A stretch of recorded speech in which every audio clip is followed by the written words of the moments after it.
और मैं तुमसे कहता हूं, सत्य के रास्ते पर असफल हो जाना असत्य के रास्ते पर सफल हो जाने से लाख दर्जा बेहतर। बुद्ध की असफलता में भी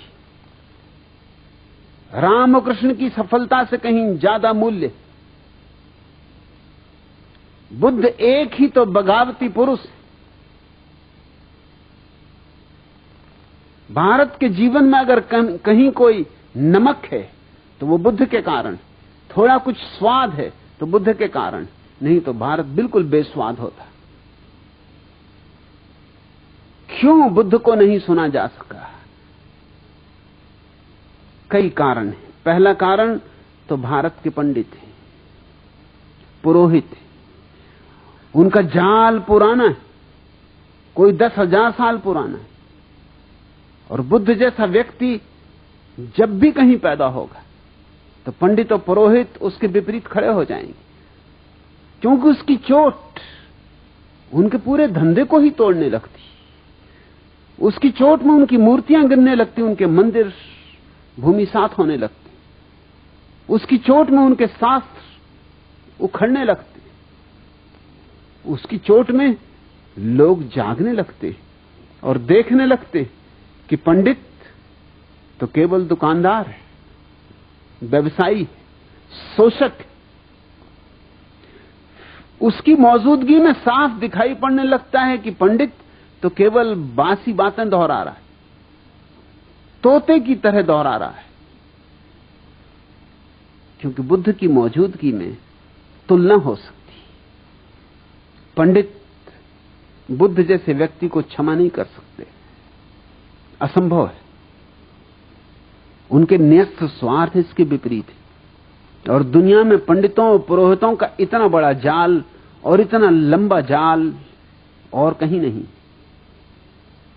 ये भारत का दुर्भाग्य है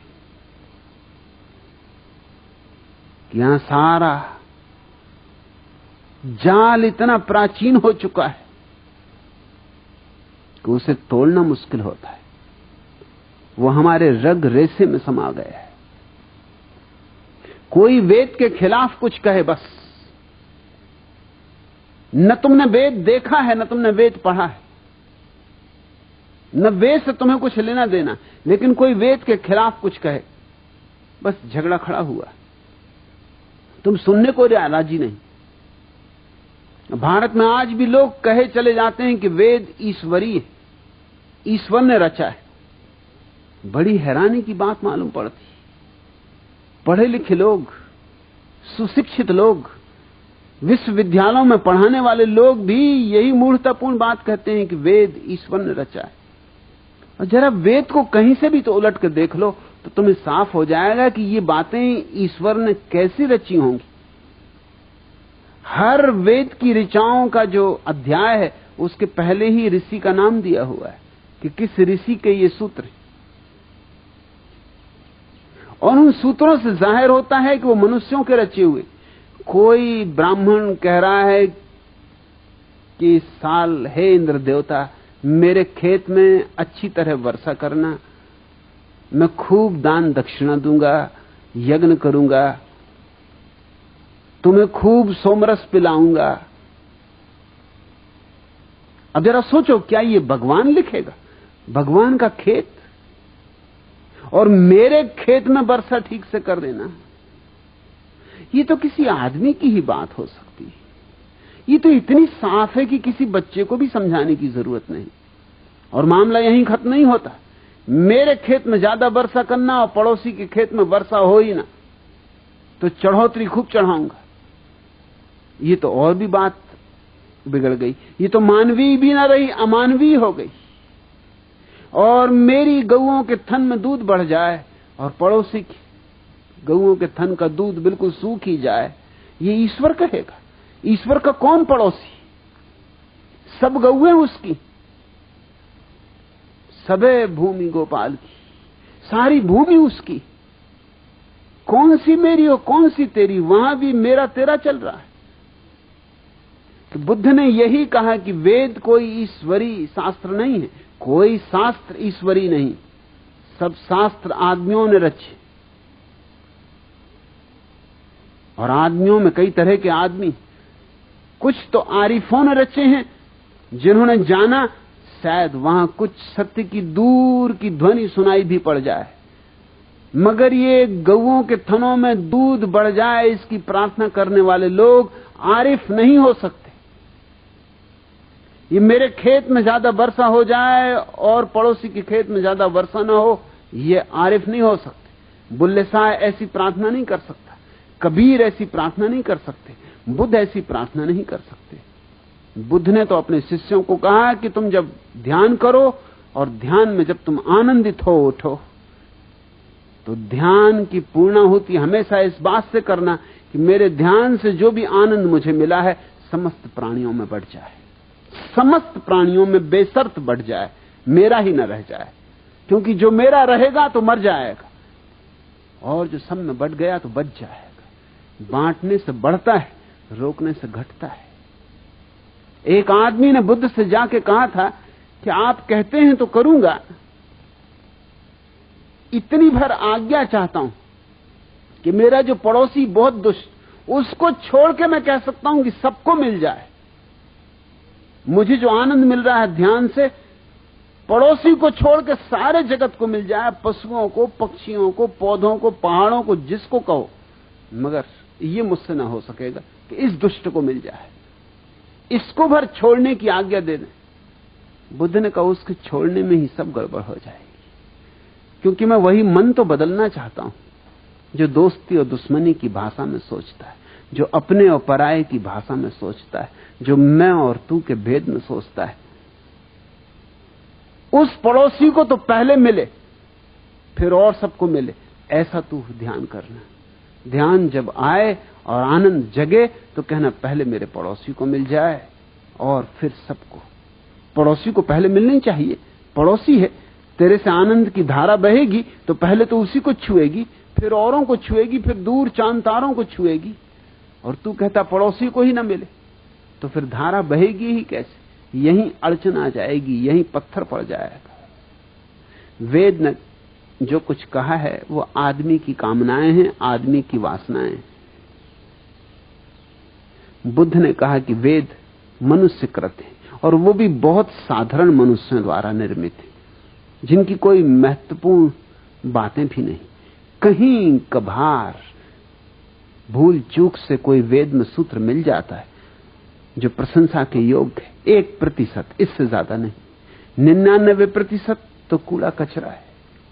इस बात को सुनते ही पंडित नाराज हो गए, और पंडितों का पूरा जो आयोजन था सारे जगत को ग्रसित किए हुए, उसने बुद्ध के खिलाफ जिहाद छेड़ दी। इसलिए बुद्ध को सुना नहीं जा सका, शायद मुझे भी नहीं सुना जा सकेगा। कोशिश करूंगा, कोशिश कर रहा हूं, मगर मुझे इसकी बहुत फिक्र भी नहीं, और बुद्ध को भी इसकी बहुत फिक्र थी, ऐसा मत मानना। जो सुन सकते हैं वो सुन लेंगे, जिनके काम का है उन्हें मिल जाएगा, जिनके पास थोड़ी बुद्धिमत्ता है वे पी लेंगे। और बुद्धुओं के लिए क्या किया जा सकता है? फिर वो भारतीय हो या गैर भारतीय हो, बुद्धू तो बुद्धू। और इस देश में बुद्धुओं की लंबी परंपरा है, लंबी श्रृंखला है। भारत जैसे मरना ही भूल गया है, और चूंकि मरना भूल गया इसलिए लाशें रह गई। मरना भूल गया इसलिए पुनरुज्जीवित होना भी भूल गया। बूढ़ों को मरना चाहिए ताकि बच्चे जी सकें। इस देश में बूढ़े जिंदा हैं, इसलिए बच्चे तो पैदा ही नहीं हो पाते, या होते हैं तो बूढ़े ही पैदा होते। फिर भारत कहने को आस्तिक है, लेकिन वस्तुतः आस्तिक नहीं, नास्तिक है, क्योंकि तुम्हारा सारा धर्म नकार पर खड़ा है। यह छोड़ो, यह छोड़ो, यह छोड़ो, यह नकार है। संसार असत्य है, माया है, छोड़ो।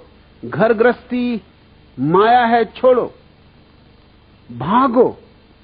ये जो भगोड़ापन है ये नकार है, और जहां नकार है वहां नास्तिकता है। तो हमारी आस्तिकता ऊपर से ओढ़ी हुई राम नाम चदरिया है, भीतर कुछ और चल रहा है, बाहर हम कुछ और ओढ़े बैठे हुए। बुद्ध ने हमारी चदरिया छीन ली और कहा कि पहले अपनी असलियत देखो, क्योंकि असलियत में ही क्रांति हो सकती है। पहले अपने जीवन का सत्य समझो तो ही तुम्हारे जीवन में क्रांति हो सकती है। और अगर उस सत्य को नहीं देखा तो तुम थोथे आस्तिक बने रहोगे, मगर गहरे में तो तुम नास्तिक ही रहोगे। असली आस्तिक होने के पहले व्यक्ति को नास्तिकता की अग्नि से गुजरना पड़ता है। जिसने नहीं कहना ही नहीं सीखा वो हां क्या खाक कहेगा, उसकी हां में बल नहीं होगा, उसकी हां नपुंसक होगी। बुद्ध ने नास्तिकता से गुजरने का पाठ दिया, बजाय इसके कि भारत उनके पाठ को सीखता, भारत ने उन्हीं को नास्तिक करार दे दिया। मैं भी तुमसे यही कहता हूं कि पहले नास्तिकता की तलवार से काट डालो सारे अंधविश्वास, सब पाखंड, गिरा दो सब जंजीरें, तोड़ दो सब अंधकार। और जब नास्तिकता से तुम सब सफाई कर चुको तो फिर तुम बीज बो देना फूलों के। उनसे जो फूल खिलेंगे वे आस्तिकता के होंगे। जैसे कोई बगीचा बनाता है तो पहले पत्थर साफ करता है, जमीन गोड़ता है, जड़ें निकालता है, घास पात उखाड़ता है, ये नास्तिकता का काम है। और फिर बीज बोता है, फिर फूल आते हैं, वसंत आता है।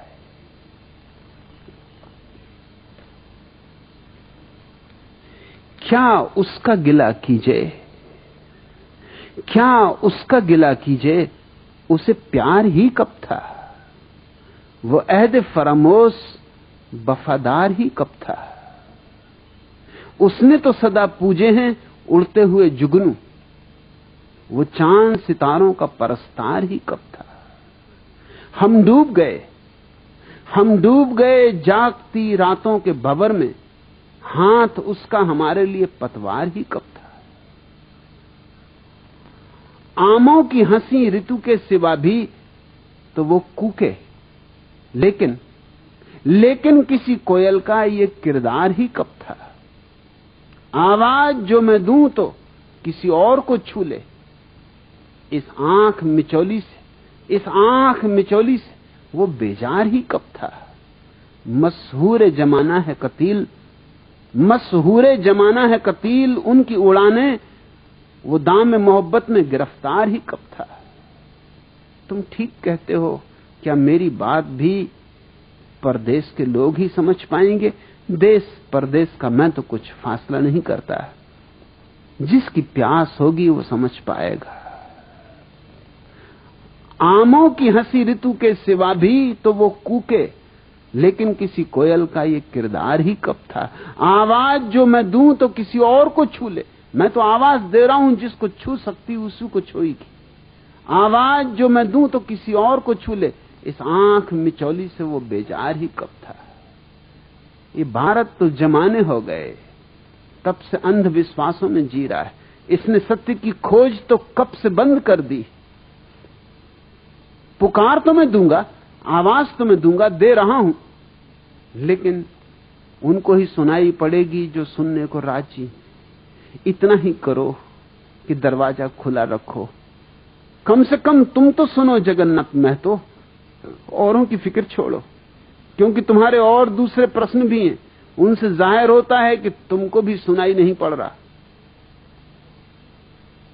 तुम्हारे दूसरे प्रश्न भी हैं जिनसे साबित होता है कि ये प्रश्न तुमने अपने ही बाबत पूछा है, नाम भारतीयों का ले रहे हो। दिल दर्द की शिद्दत से खूंगस्ता व सिपारा, इस शहर में फिरता है एक वैसी व आवारा। शायर है कि आशिक है, जोगी है कि बंजारा, दरवाजा खुला रखना। सीने से घटा उठे, आंखों से झड़ी बरसे, फागुन का नहीं बादल जो 4 घड़ी बरसे। बरखा है ये बादों की, बरसे तो बड़ी बरसे, दरवाजा खुला रखना। आंखों में तो एक आलम, आंखों में तो दुनिया है, होठों पे मगर मोहरें, मुंह से नहीं कहना है। किस चीज को खो बैठा, क्या ढूंढने निकला है, दरवाजा खुला रखना। हां थाम मोहब्बत की, गर थाम सके डोरी, हाँ थाम मोहब्बत की गर थाम सके डोरी, साजन है तेरा साजन अब तुझसे तो क्या चोरी।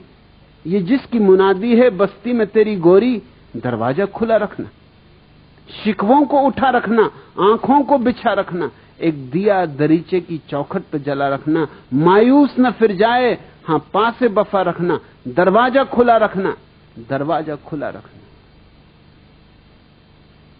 आज